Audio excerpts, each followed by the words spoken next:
ओ मुझा महबूब जेको भी तो सा प्यार करे वो तुझे महबूब सहाबा वांगुर करे।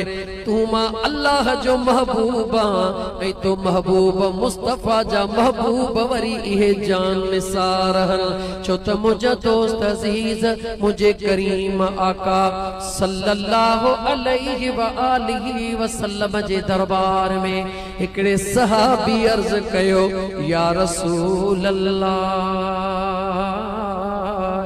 सल्लल्लाहु अलैहि वसल्लम मुझा महबूब माखे तव्हां सां प्यार थी वयो आ।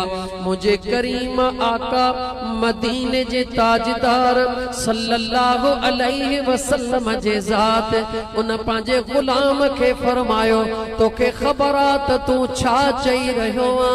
उन मुझे महबूब जे गुलाम दोबारा अर्ज कयो मुझा आका मां गुलाम के तो महबूब सां प्यार थी वयो आ। वरी मुझे करीम आका फरमायो तोखे ख़बर आ त तू छा चई रहियो आ। टियों दफ़ो उन गुलाम अर्ज कयो आका मां गुलाम के तो महबूब सां प्यार थी वयो आ।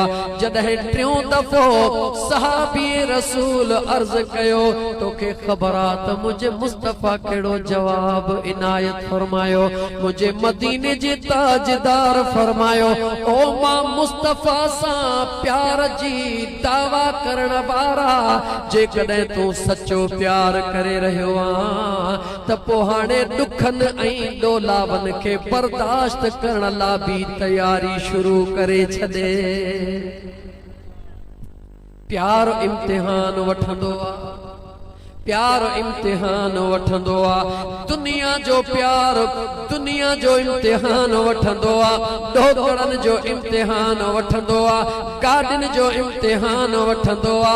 मगर मुझे खुदा ऐं मुस्तफा जो प्यार जान ऐं बचन जो इम्तिहान वठंदो। मुझे आका करीम सल्लल्लाहु अलैहि व आलिहि वसल्लम जा गुलामो मीलाद ते बाद में गालाया जे जगत साहिब ज़ादा सोना गाल छदे वया उन गाल के वठी